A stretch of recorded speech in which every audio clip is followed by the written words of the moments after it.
नमस्कार, मैं हूं प्रकाश श्रीवास्तव। हमारे खास कार्यक्रम पूरा सच में आपका स्वागत है। और खबरों की दुनिया में पूरा सच बहुत जरूरी होता है, क्योंकि झूठ से भी खतरनाक होता है अधूरा सच, और उसी तरह खतरनाक होती है अधूरी खबर। इसलिए हर खबर का पूरा सच हम आपको बताएंगे, वो भी तथ्यों, तर्कों और सबूतों के साथ। तो आइए बिना देर किए देखते हैं पूरा सच।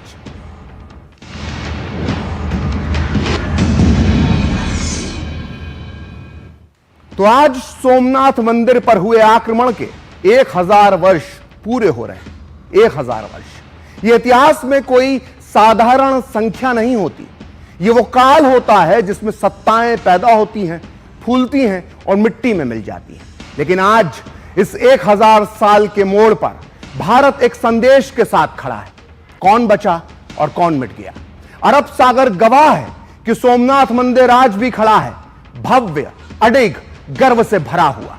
समंदर की लहरें आज भी उसके चरण धोती हैं, जैसे साक्षी हो कि सनातन को कभी मिटाया नहीं जा सकता। यह संदेश है पूरी मानवता के लिए कि आक्रांता की मानसिकता कभी सृजन नहीं समझ पाती। वो केवल विध्वंस में अपनी पहचान खोजती है। लेकिन सनातन ने उत्तर विध्वंस से नहीं दिया, सनातन ने उत्तर दिया निर्माण से। इसलिए आज इस अवसर पर हम आपको सनातन के गौरव सोमनाथ मंदिर की पूरी कथा सुनाएंगे। साथ ही बताएंगे कि कैसे इस्लामिक आक्रमणकारी महमूद गजनी ने सोमनाथ में विध्वंस किया था। आज उन वामपंथी इतिहासकारों को भी आईना दिखाएंगे जिन्होंने मजहबी कट्टरपंथी इस्लामिक आक्रमणकारी गजनी को सिर्फ एक लुटेरा साबित करने की कोशिश की है। और साथ ही आपको ले चलेंगे उस लुटेरे के शहर गजनी, जहां उसके बनाए किले आज खंडहर हो चुके हैं। उसकी सोच, उसकी क्रूरता, उसका घमंड सब समय की धूल में दब चुका है। लेकिन सोमनाथ मंदिर हर बार टूटा और हर बार पहले से ऊंचा उठा। सोमनाथ 1000 साल बाद यह घोषणा कर रहा है कि सनातन की आत्मा को ना तलवार डरा सकती है और ना ही आग मिटा सकती है। तो देखते हैं पूरा सच पूरे विस्तार के साथ। तो सोमनाथ स्वाभिमान पर्व का आज शुभारंभ हो गया। 3 दिनों तक चलने वाला यह आयोजन न सिर्फ ऐतिहासिक बल्कि आध्यात्मिक दृष्टि से भी बेहद खास है, क्योंकि ठीक 1000 साल पहले विदेशी आक्रमणकारी महमूद गजनी ने सोमनाथ मंदिर पर बर्बर हमला किया था। और यह भी संयोग है कि इसी साल सोमनाथ मंदिर के पुनर्निर्माण के 75 साल भी पूरे हो रहे हैं। इस अवसर पर सोमनाथ नगरी एक बार फिर दुनिया को आस्था, स्वाभिमान और सनातन संस्कृति का संदेश दे रही है। कार्यक्रम की शुरुआत आज आस्था, गौरव और सांस्कृतिक चेतना के साथ हुई। शंख ध्वनि और ओमकार नाथ के जाप से पूरा माहौल भक्तिमय हो गया।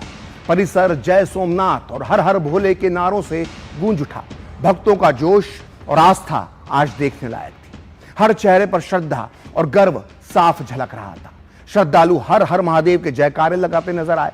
दरअसल सोमनाथ का इतिहास सिर्फ एक मंदिर का इतिहास नहीं है, बल्कि ये 1000 साल के संघर्ष, बलिदान और आस्था की जीत की कहानी है। यह 1000 वर्ष की अडिग आस्था का उत्सव है। और इस मौके पर केंद्रीय मंत्री गजेंद्र सिंह शेखावत ने भी सोमनाथ मंदिर पहुंचकर विधिवत पूजा अर्चना की।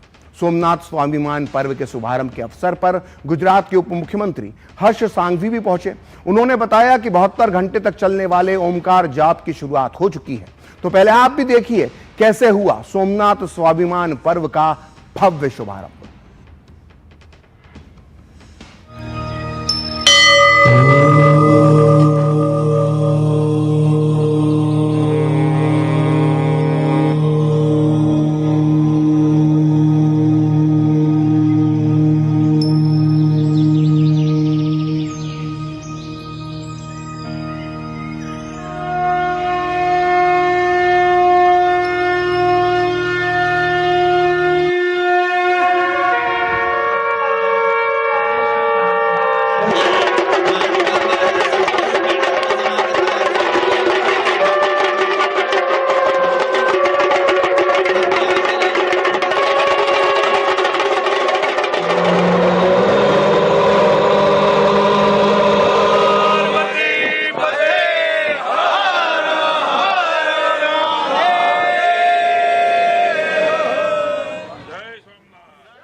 और यही सोमनाथ का शाश्वत सत्य है। हर बार इसे तोड़ा गया, लेकिन हर बार पहले से अधिक यह मजबूत होकर खड़ा हुआ।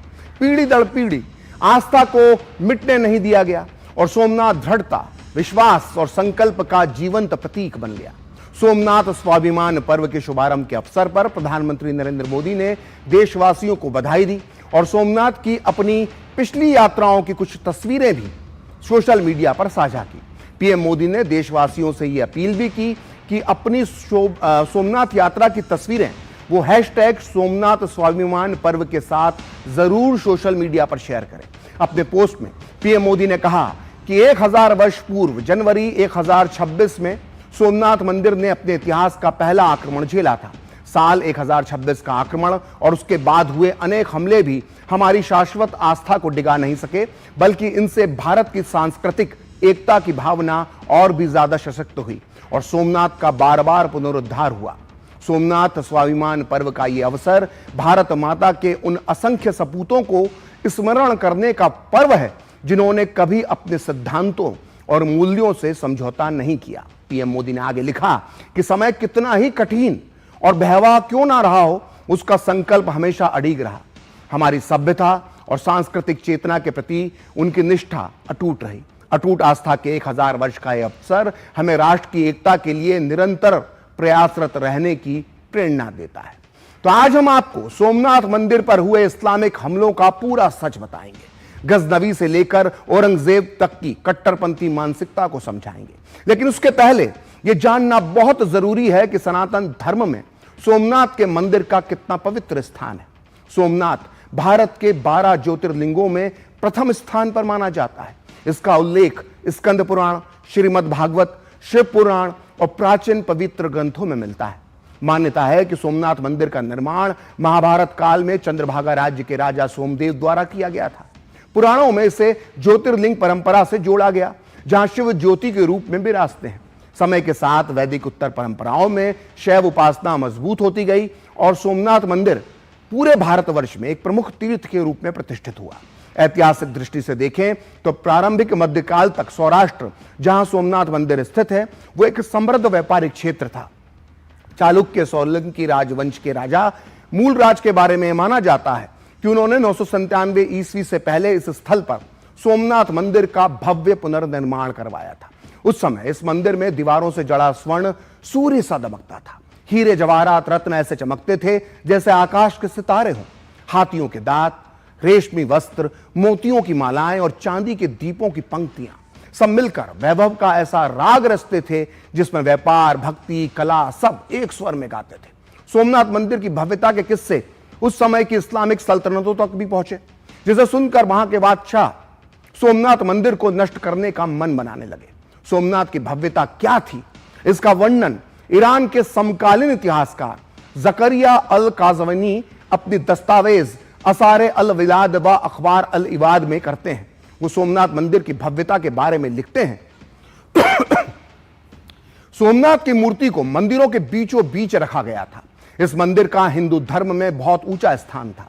चंद्र ग्रहण के समय लाखों हिंदू यहां तीर्थ के लिए आया करते थे। यह बहुत ही संपन्न मंदिर था। यहां शताब्दियों से खजाने को जमा करके रखा गया था। यहां 1200 किलोमीटर दूर से पवित्र नदी गंगा का पानी लाया जाता था, जिससे हर रोज सोमनाथ की मूर्ति को स्नान कराया जाता था। पूजा के लिए यहां 1000 ब्राह्मणों को रखा गया था। लेकिन ऐतिहासिक तथ्य यह भी बताते हैं कि 11वीं से लेकर 18वीं शताब्दी के दौरान कई विदेशी मुस्लिम लुटेरे हमलावरों ने इस मंदिर को कई बार ध्वस्त किया। इस मंदिर को बार बार लूटा गया और उसे तहस नहस किया गया। लेकिन यह सनातन की ही शक्ति है कि हमने बारंबार इस मंदिर का फिर से निर्माण किया। सोमनाथ मंदिर पर सबसे घातक हमला विदेशी लुटेरे और इस्लामिक आक्रमणकारी महमूद गजनवी ने किया था। गजनवी के अंदर मजहबी कट्टरता कूट कूट के भरी हुई थी और जब उसने सोमनाथ मंदिर की प्रसिद्धि सुनी तो उसने भारत पर आक्रमण करने का फैसला कर लिया। महमूद अपनी सेना के साथ सिंध और मरुस्थल को पार करता हुआ सौराष्ट्र पहुंचा। स्थानीय राजाओं ने प्रतिरोध किया, किंतु गजनवी सेना की संगठित शक्ति और युद्ध अनुभव के सामने वे अधिक समय तक नहीं टिक सके। जीतने के बाद गजनी ने यह फैसला किया कि वो इस्लामिक आदेश के मुताबिक कुफ्र की सारी निशानियां मिटा देगा। और इसी इरादे से उसने आज से ठीक 1000 साल पहले 8 जनवरी 1026 को सोमनाथ मंदिर पर धावा बोल दिया। उस समय सोमनाथ मंदिर की रक्षा के लिए हजारों हजार निहत्थे सनातनी गजनवी की सेना के सामने ढाल बनकर खड़े हो गए, लेकिन लुटेरे गजनवी के 5000 सैनिकों ने किसी पर रहम नहीं किया। मंदिर के पुजारियों का सामूहिक नरसंहार किया गया। मंदिर के अंदर पवित्र गायों को कटवाया गया। मंदिर में स्थापित शिवलिंग और मूर्तियां तोड़ दी गईं। और इस हमले के बारे में समकालीन इतिहासकार जकारिया अल काज़वीनी लिखते हैं कि इस लड़ाई में 50,000 से ज्यादा हिंदू मारे गए। महमूद गजनवी ने जब मंदिर में प्रवेश किया तो वह इसे हैरानी से देखता रह गया। पूरा मंदिर लकड़ी के 56 खंभों पर टिका हुआ था, लेकिन सबसे बड़ा आश्चर्य यह था कि मंदिर की मुख्य मूर्ति बिना किसी सहारे के हवा में लटकी हुई थी। जब महमूद ने मूर्ति तोड़ी तो उसे उसके अंदर एक खाली स्थान मिला जो बेशकीमती रत्नों से भरा हुआ था। तो गजनी एक गरीब इस्लामिक मुल्क से आया था। न वहां ऐसी इमारतें थी, न ऐसी दौलत थी। उसने अपने पूरे जीवन में इतना सोना, चांदी, हीरे, जवाहरात, मोती नहीं देखे थे। सोमनाथ मंदिर की संपदा देखकर वो पागल सा हो गया। वहशत में आकर उसने मंदिर में लगी 40 मन वजन की सोने की उस जंजीर को तोड़ दिया जिस पर घंटियां लगी हुई थी। यहां तक कि उसने मंदिर के दरवाजे तक उखाड़ कर रख दिए, क्योंकि वो ठोस चांदी के बने हुए थे। उसने मंदिर की दीवारों पर लगी सोने की चादरें उखाड़ दी, लेकिन इसके बाद भी उसका लालची मन नहीं भरा। उसने छुपे हुए खजाने के लालच में मंदिर के पूरे गर्भगृह को खुदवा डाला। इतिहासकार बताते हैं कि सोमनाथ मंदिर से गजनी को 10 टन सोने के बराबर लूट हाथ लगी थी। इस हमले के दौरान उसने सोमनाथ में 15 दिन बिताए और हजारों हजार अनगिनत हिंदू युवकों, महिलाओं और बच्चों को गुलाम बना लिया। इसके बाद वो लूटे हुए धन और हिंदू गुलामों को लेकर अपने शहर गजनी के लिए रवाना हो गया। इसमें कोई शक नहीं कि गजनी के भारत पर हमले के 2 लक्ष्य थे। पहला, मंदिरों और हिंदुओं को कत्ल करके इस्लाम का परचम फहराना, और दूसरा, लूट का माल गजनी ले जाना। लेकिन दुर्भाग्य की बात है कि हमारे देश का इतिहास उल्टे हाथ से लिखने वाले वामपंथी इतिहासकारों ने गजनी को सिर्फ एक लुटेरा साबित करने की कोशिश की है। इतिहास को लाल और हरे चश्मे से देखने वाले ये वामपंथी इतिहासकार ये बात बहुत चालाकी से छुपा लेते हैं कि महमूद गजनवी जो था वो एक इस्लामिक आक्रमणकारी था और उसका मकसद इस्लाम की परचम को लहराना था। यही वजह है कि उसने सोमनाथ मंदिर से लूटी हुई गई जो मूर्तियां थी उनको मस्जिदों की सीढ़ियों पर लगा दिया। और गजनी की इस मजहबी कट्टरपंथी सोच का सबूत मिलता है अफगानिस्तान के समकालीन इतिहासकार मिन्हाज उद्दीन सिराज जुज़जानी की पुस्तक तबाक़त नासिरी में, जो साल 1260 में लिखी गई थी। इस पुस्तक में सिराज लिखते हैं, महमूद सोमनाथ की मूर्तियों को अपने साथ गजनी ले गया। यहां उन मूर्तियों को तोड़कर 4 हिस्सों में बांटा गया। मूर्तियों का एक हिस्सा जुमे को होने वाली नमाज की जगह पर लगाया गया। दूसरा हिस्सा शाही महल के प्रवेश द्वार पर सीढ़ियों पर लगाया गया। मूर्तियों के तीसरे हिस्से को उसने मक्का और चौथे हिस्से को मदीना भिजवा दिया। तो सुना आपने, महमूद गजनवी के समकालीन इतिहासकार जो अफगानिस्तान के ही रहने वाले हैं वो ये बताते हैं कि महमूद गजनवी ने सोमनाथ मंदिर की मूर्तियों के साथ क्या क्या किया था। इससे साफ साबित होता है कि महमूद गजनवी को लुटेरा नहीं बल्कि मजहबी कट्टर इस्लामिक आक्रमणकारी था और उसे यही माना जाना चाहिए। लेकिन फिर भी वामपंथी इतिहासकारों ने उसे सिर्फ एक लुटेरा साबित करने की कोशिश की है। अगर फिर भी आपको इन वामपंथी इतिहासकारों के झूठ को आपने सच मान लिया है तो फिर आपको खुद महमूद गजनवी के उन विचारों को पढ़ना चाहिए जो उसने अपने बारे में खुद कहे थे। गजनी के इन विचारों को खुद उसके दरबारी इतिहासकार और करीबी साथी अल उतबी ने अपनी किताब अल यामिनी में दर्ज किया है। मैं आपको फिर बता दूं कि जब गजनी ने भारत पर आक्रमण किया था, सोमनाथ मंदिर को लूटा था, तब उस समय अल उतबी भी उसके साथ था। तो अल उतबी महमूद गजनी के हवाले से क्या लिखता है उसे आप ध्यान से सुनिए। वो लिखता है कि मैं खुद को मजहब की जिम्मेदारी से अलग नहीं कर सकता, क्योंकि अपने पूरे जीवन में मैंने जिहाद के लिए तलवार उठाई है और काफिरों के देशों में इसी रास्ते पर शोहरत हासिल की है। मैं इस्लाम के लिए तलवार उठाता हूं क्योंकि इससे मुझे जन्नत में जगह हासिल होगी। तो इस्लाम के नाम पर महमूद गजनवी ने जो जुल्म किए थे उसकी सजा भी उसे मिली। वह लौटते समय अपार धन, सोना, चांदी, हीरे, जवाहरात लेकर गजनी लौटा, लेकिन उसका अंतिम समय संघर्ष, बीमारी और चिंताओं में ही गुजरा। सोमनाथ मंदिर पर हमला करने के महज 4 साल बाद वो 1030 में मर गया। आज भी उसकी निशानियां अफगानिस्तान के शहर गजनी में मौजूद हैं। सोमनाथ मंदिर से लूटा गया खजाना उसके किसी काम नहीं आया। आज उसका किला खंडहर बन चुका है। वहीं सोमनाथ मंदिर पर सनातन धर्म की विजय पताका पूरी आन, बान और शान से लहरा रही है। इन 2 तस्वीरों को ध्यान से देखिए। पहली तस्वीर आताताई आक्रमणकारी मजहबी कट्टर गजनी का टूटा हुआ किला है, जिसके पत्थर बिखरे हुए हैं, दीवारें चुप हैं, हवा भी जैसे थकी थकी सी है। यहां कभी सेनाओं की गूंज थी, तलवारों की खनक थी, जीत का घमंड था। आज वहां केवल खंडहर खड़े हैं जो गवाही दे रहे हैं कि ताकत जब अहंकार बन जाए तो समय उसे धूल में मिला देता है। अब दूसरी तस्वीर देखिए। सोमनाथ मंदिर की भव्यता समुद्र की लहरों के सामने अडिग सूर्य की किरणों में दमकता हुआ।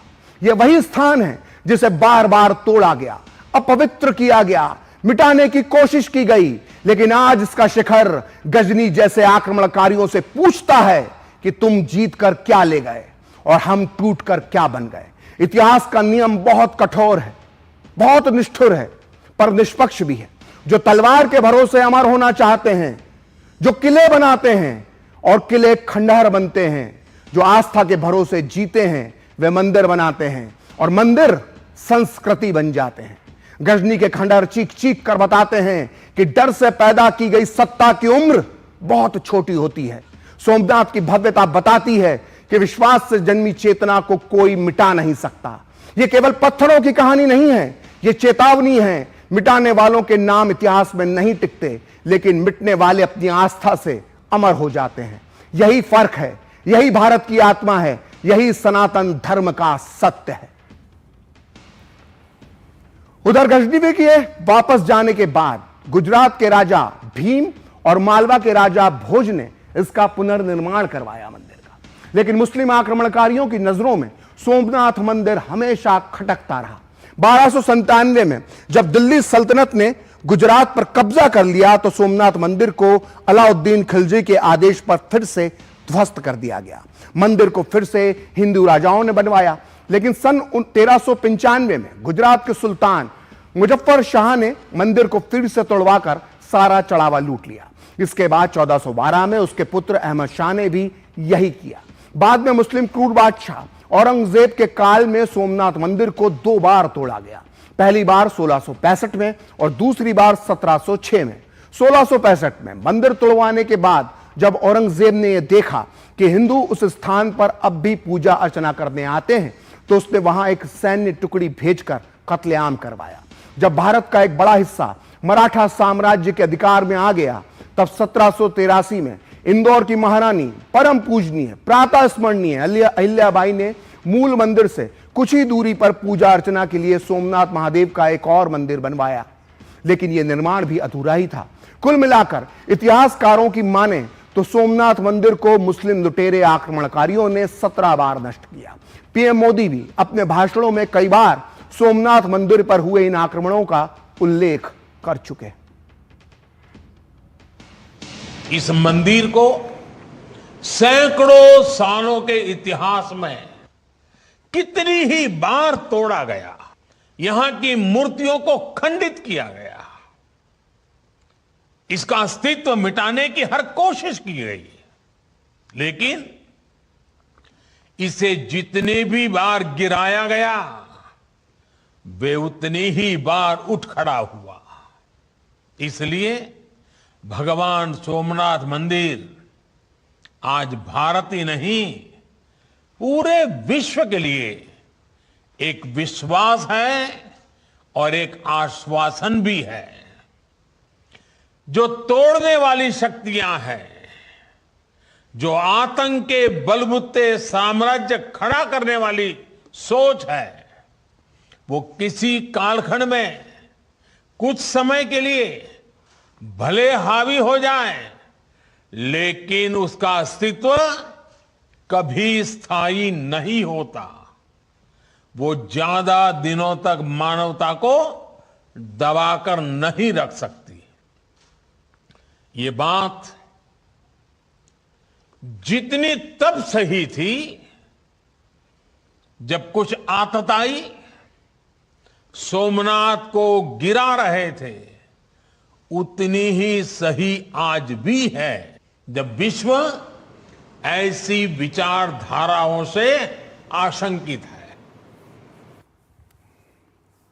तो पूरा सच में अब वक्त है एक ब्रेक का, और ब्रेक के बाद बताएंगे आज से 24 साल पहले 2001 में सोमनाथ मंदिर पर क्या कहा था पीएम मोदी ने।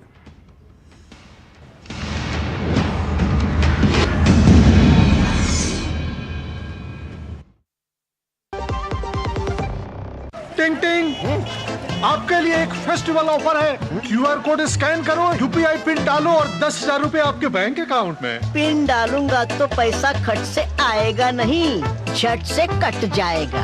मैं मूर्ख नहीं हूँ। आलिया, यूपीआई कहता है यूपीआई पिन पैसे भेजने के लिए होता है, पाने के लिए नहीं। इस बात को याद रखें और कहें मैं मूर्ख नहीं।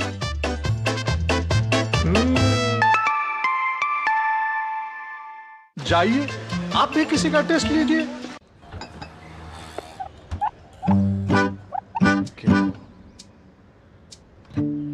मेरा बेटा ईशान डॉक्टर बनेगा, डॉक्टर।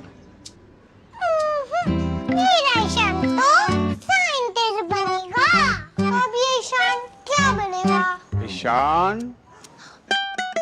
ईशान कुछ भी बने, उसके साथ हमेशा है LIC की अमृत बाल चिल्ड्रन पॉलिसी। बड़े सपनों का रखे ख्याल। विभाग अनेक, कंप्लेंट बॉक्स 1। किसी भी सरकारी दफ्तर, विभाग या बैंक से जुड़ी शिकायत के लिए pgportal.gov.in पर जाएं, रजिस्टर करें, संबंधित विभाग चुनें, शिकायत दर्ज करें और ट्रैकिंग ID नोट करें। SMS या ईमेल पर एक्नॉलेजमेंट पाएं और शिकायत का जवाब सीधे मंत्रालय से प्राप्त करें। अब तक 1 करोड़ 12 लाख से अधिक भारतीयों ने भरोसा जताया। CP ग्राम्स, आपकी हर शिकायत का हल। अभी शिकायत दर्ज करें pgportal.gov.in। जब धरती चीर कर निकलता है लोहे का पत्थर और मिलता है मोंगिया के जोश से, फिर तपता है, पिघलता है और बनता है फौलाद। अब होता है सरिया सारी खूबियों के साथ। मोंगिया स्टील, मजबूत देश का मजबूत सरिया। बढ़ता है, खेलता है, झूलता उछलता है, दौड़ता कभी कभी दौड़ कराता है। आगे आगे बढ़ता है इंडिया, अमूल दूध पीता है इंडिया। गोल्डी छोले मसाले, जहाँ जाए रिश्ते बनाए। गोल्डी लाए हैं फ्रेश लॉक टेक्नोलॉजी, जो रखे मसालों को हर समय फ्रेश।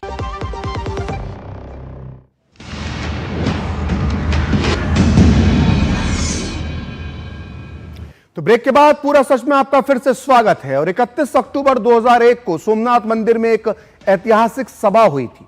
अवसर था 1951 में हुई मंदिर की पुनर्स्थापना की 50वीं वर्षगांठ का। इस समारोह में तत्कालीन प्रधानमंत्री अटल बिहारी वाजपेयी के साथ साथ गुजरात के तत्कालीन CM नरेंद्र मोदी भी शामिल हुए थे।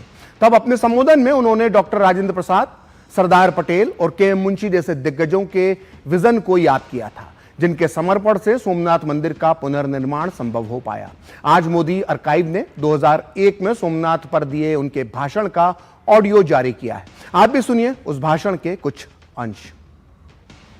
2026 में सोमनाथ का मंदिर ध्वस्त किया गया था, लेकिन अंदाज नहीं था वो दर्द कितना गहरा होगा कि यह तीर्थ स्थान जो खंडित, ध्वस्तीभूत और पराजित है, हमारे अपमान और लापरवाही का स्मारक बना हुआ है। सोमनाथ मंदिर के भीतर भारत की आत्मा भी सम्मिलित है। आज हम संकल्प करें कि सोमनाथ के मंदिर का पुनर्निर्माण होना ही चाहिए। यह हमारा परम कर्तव्य है। सोमनाथ को धर्म, संस्कृति और संस्कार और शिक्षा के केंद्र के रूप में विकसित करना मेरा प्रमुख कर्तव्य है।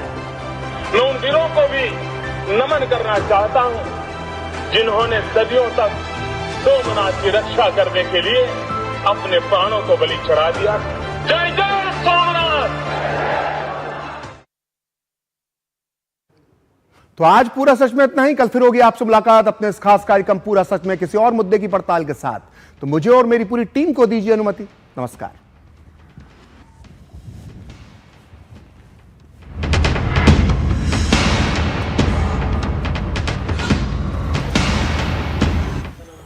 सर जय हिंद।